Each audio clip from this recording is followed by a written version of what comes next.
વર્ગમૂળ કુંતલ બરાબર છે। તો વર્ગમૂળ કુંતલ શું છે અથવા તો એ આકૃતિ કેવી રીતે બનાવી શકાય?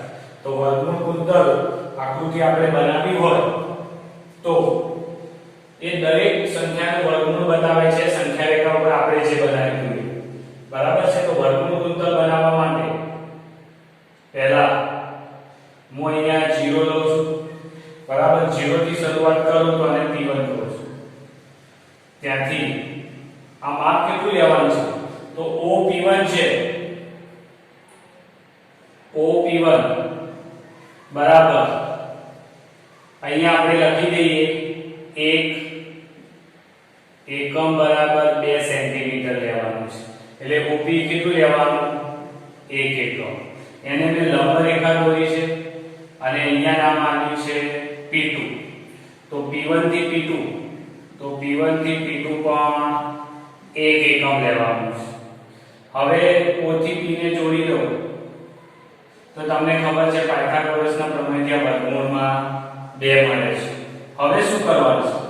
હવે જુઓ OP ને લંબ P2 હતું બરાબર છે। હવે P2 ને આને આ જે લાઈન છે OP2 એને લંબ રેખા દોરવાની છે। કેટલાની? 1 સેન્ટીમીટરની। આ પણ કેટલું થશે? 1 સેન્ટીમીટર। તો P થી અહીંયા નામ આપ્યું P3 તો P2 P3 પણ 1 એકમ લેવાનું બરાબર છે। હવે P3 થી ઓને જોડી દઉં તો આ મળે છે વર્ગમૂળમાં 3 મળશે। અહીંયા લંબ છે માટે ખૂણો કાટખૂણો બનશે। ફરીથી આ જે લાઈન છે એને હું અહીંયા લંબ રેખા દોરું છું બરાબર છે। તો અહીંયા ખૂણો કાટખૂણો બનશે। એ લંબ રેખાથી P4 મળે છે એને જોડી દઉં છું। આ બધા જ 1 એકમના છે એટલે P3 P4 પણ કેટલું લેવાનું? 1 એકમ લેવાનું બરાબર છે। તો આ વર્ગમૂળમાં 4 મળશે। અહીંથી આ લાઈનને લંબ રેખા તો અહીંયા ખૂણો કેટલો બનશે? 90 નો। એ રીતે લંબ રેખા લેવાની છે અને અહીંયા લો P5 તો આ P5 વાળો પોઈન્ટ છે એને 0 સાથે જોડી દો તો વર્ગમૂળમાં 5 મળે છે। તો P4 થી P5 પણ 1 એકમ લેવાનું છે। આ બધા જ 1 એકમ છે। 1 આ 1 એકમ આ 1 એકમ આ 1 એકમ આ 1। હવે આ લાઈનને લંબ જો અહીંયા ખૂણો 90 નો બને એ રીતે અને એને આમ જોડી દો તો અહીંયા શું મળે છે? P6 મળે છે બરાબર। તો આ આખું વર્ગમૂળ કુંતલની રચના થાય છે। અહીંયા કેટલા થશે? વર્ગમૂળમાં 6। તો P5 થી P6 પણ 1 એકમ જ લીધું હતું બરાબર છે। તો આ રીતે તમે વર્ગમૂળ કુંતલની રચના કરી શકો છો। એની વાત છે તો જે પણ દશાંશ સંખ્યા છે એની અભિવ્યક્તિ અથવા તો એના સ્વરૂપની વાત કરવાની છે। સંખ્યા પદ્ધતિની અંદર મેં તમને કીધું હતું કે જે વિડિયો મેં મૂકેલો છે એની અંદર પણ દશાંશ અભિવ્યક્તિ બતાવેલી છે પણ હું ફરીથી એનું પુનરાવર્તન કરું છું કે દશાંશ અભિવ્યક્તિમાં કેવા સ્વરૂપની હોય? તો શાંત હોય। કેવી રીતે? તો દાખલા તરીકે 0.5 0.007 તો અહીંયા જુઓ અહીંયા આગળ અનંત સુધી સંખ્યા જતી નથી માટે એનું સ્વરૂપ કેવું છે? શાંત છે। જવાબ આવી ગયો છે। હવે આગળ કોઈ ભાગાકારથી આવો જવાબ મળતો નથી। જ્યારે બીજું સ્વરૂપ છે એ અનંત છે, અનંત સ્વરૂપ। હવે અનંતની અંદર 2 પ્રકાર છે, અનંત આવૃત અને બીજો છે અનંત અનાવૃત। હવે અનંત આવૃત અનંત સુધી જાય છે એનો મતલબ દાખલા તરીકે હું આમાં સંખ્યા લઉં તો 0.5 બરાબર છે। આ શાંત થઈ પણ આ અનંત સુધી જાય છે એનો મતલબ કે આ 5 ક્યાં સુધી? અનંત સુધી જાય છે। 0.90 અનંત સુધી જાય છે। 0.110 અનંત સુધી જાય છે। તો આ અનંત સુધી જાય છે માટે અનંત છે, પણ ક્રમિક સંખ્યાનું પુનરાવર્તન થાય છે. જુઓ 5 5 નું 90 90 110 માટે આવી સંખ્યાઓ છે ને આવૃત સંખ્યાઓ કહે છે. ક્રમિક પુનરાવર્તન થાય છે માટે આને દર્શાવ્યું હોય તો 0.5 ની ઉપર 12 કહેવાય. આને દર્શાવ્યું તો 0.90 ની ઉપર 12. જે સંખ્યા ક્રમિક પુનરાવર્તન થાય છે એના ઉપર 12 એટલે એ સંખ્યા. આને કેવું હોય તો 0.110 એટલે એનું ક્રમિક પુનરાવર્તન થાય છે.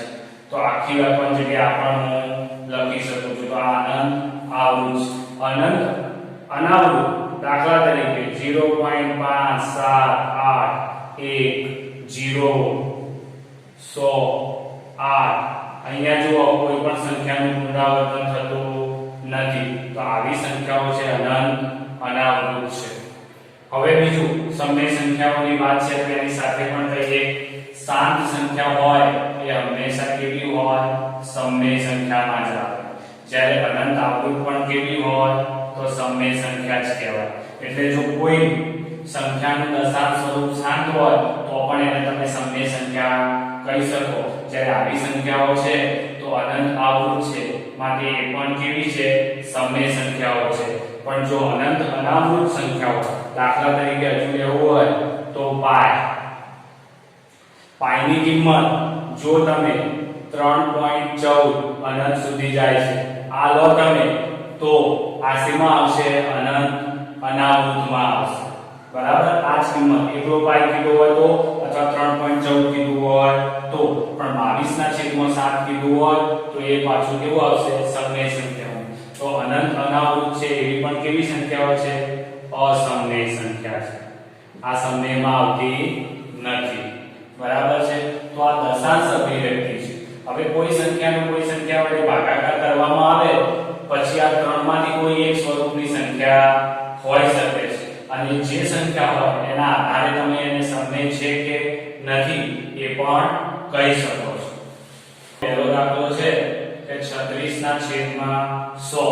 તો તમને ખબર છે કે નીચે બે 0 છે માટે 2 પોઈન્ટ કાપો તો 0.36. હવે અનંત સુધી જાય છે? ના. તો આના સ્વરૂપ વિશે અથવા દશાંશ અભિવ્યક્તિ, તો દશાંશ અભિવ્યક્તિ કહીએ. અભિવ્યક્તિ કેવી છે? તો શાંત સ્વરૂપની છે. બરાબર છે?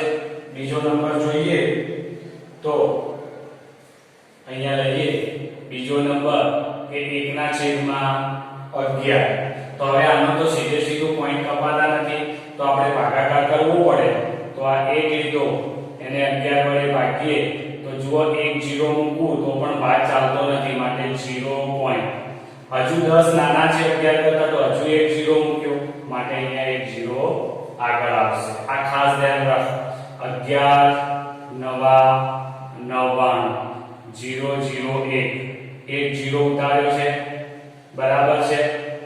ભાગ નથી ચાલતો. બીજો 0 બે 0 ઉતાર્યા માટે 1 0 અહીંયા પણ મૂકવો પડશે. 11 9 99 0 0 1 ફરીથી બે 0 મૂકું છું તો 0 અને 9 વડે ભાગ ચાલે તો 99 તો 0 0 1. આ રીતે ક્યાં સુધી જાય? તો અનંત સુધી ચાલ્યા કરે. એનો મતલબ 1/11 0.090 ફરીથી 90 9 આ રીતે આવે છે. તો અહીંયા જુઓ 0 9 0 9 નું પુનરાવર્તન થાય છે. 0 9 0 9 0 9. તો આ સંખ્યાને 0.09 ના ઉપર 12 આ 12 કર્યું છે એનો મતલબ કે આ 09 સંખ્યાનું ક્રમિક પુનરાવર્તન થાય છે. અનંત સુધી જાય છે, ક્રમિક પુનરાવર્તન થાય છે. તો દશાંશ અભિવ્યક્તિ અને કેવી કહેવાય? અનંત આવૃત. બરાબર છે? તો આ રીતે છે. નંબરનો દાખલો છે 4.1/8. તો 8 ચોક 32 ને 33/8. 8 ચોક 32 ને 33/8. તો અહીંયા આપણે 33/8 કરીએ તો 8 ચોક 32 0 1 0 મૂક્યા તો 8 હવે 1 0 મૂકવો પડે છે માટે અહીંયા પોઈન્ટ આવી જશે હવે 4 2 8 0 2 0 ઉતાર્યો 8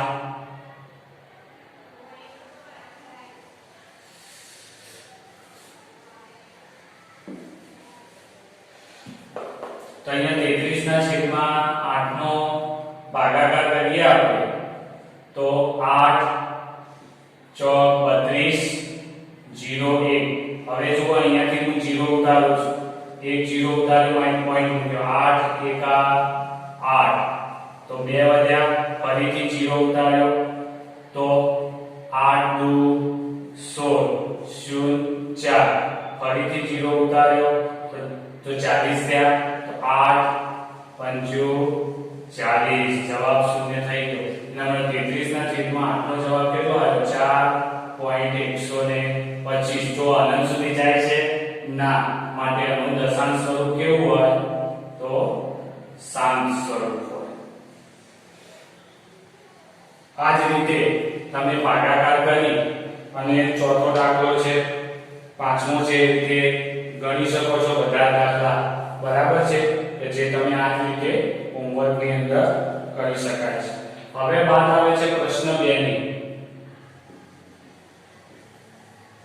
તો પ્રશ્ન 2 ની અંદર જુઓ તમે તો 1/7 ની કિંમત આપી છે અને બાકીની કિંમતો તમારે શોધવાની છે તો અહીંયા 1/7 બરાબર 0.14 28 57 નો 12 એટલે આ સંખ્યા પુનરાવર્તિત પહેલી શોધવાની છે 2 ના છેદમાં 7 તો આ સંખ્યાને હું આ રીતે લખું 2 ગુણ્યા 1/7 તો 2 ગુણ્યા હવે 1/7 ની જગ્યા પર 0 પોઈન્ટ આ સંખ્યા લખી શકાય બંને ગુણાકાર અહીંયા કરું છું 14 28 57 0 પોઈન્ટ ગુણ્યા 2 અત્યારે પોઈન્ટ ભૂલી જાઓ ખાલી ગુણાકાર 7 2 14 5 2 10 ને 11 1 8 2 16 ને 17 7 1 2 2 4 ને 5 4 2 8 2 એકા 2 અને 0 પોઈન્ટ તો છે કે 1 2 3 4 5 6 પોઈન્ટ આપવાનો 1 2 3 4 5 6 પછી પોઈન્ટ તો કેટલો આવ્યો તો 0.285714 અને એના ઉપર 12 તો અહીંયા મેં 2/7 ની કિંમત ભાગાકારથી નથી મેળવી 1/7 ની કિંમત મૂકીને કર્યો છે તો આવી જ રીતે જો 3/7 હોય તો 3 ગુણ્યા 1/7 થાય તો 3 ગુણ્યા 0.142857 તો આનો પણ ગુણાકાર 0.142857 ગુણ્યા 3 7 તરી 21 1 2 5 તરી 15 16 17 7 1 8 તરી 24 ને 25 ના 5 2 3 6 2 8 4 તરી 12 2 1 3 એકા 3 ને 1 3 એકા 3 ને 4 કેટલા પોઈન્ટ 1 2 3 4 5 6 1 2 3 4 5 6 તો 0 પોઈન્ટ તો અહીંયા જવાબ આવશે 0.428571 અને એના ઉપર 12 આ જ રીતે તમે 4/7 હોય તો 4 ગુણ્યા 1/7 કરો તો 4 ગુણ્યા 1/7 નો જવાબ તમને આપેલો છે 0.142857 તો આ જવાબ તમે મેળવી શકો છો આ જ રીતે તમે જો 5/7 હોય તો 5 ગુણ્યા 1/7 કરી શકાય બરાબર છે તો આ જ રીતે તમે 5/7 6/7 હોય તો 6/7 તો 6 ગુણ્યા 1/7 કરી અને એની કિંમતો મૂકીને આગળ દાખલો કરી શકો છો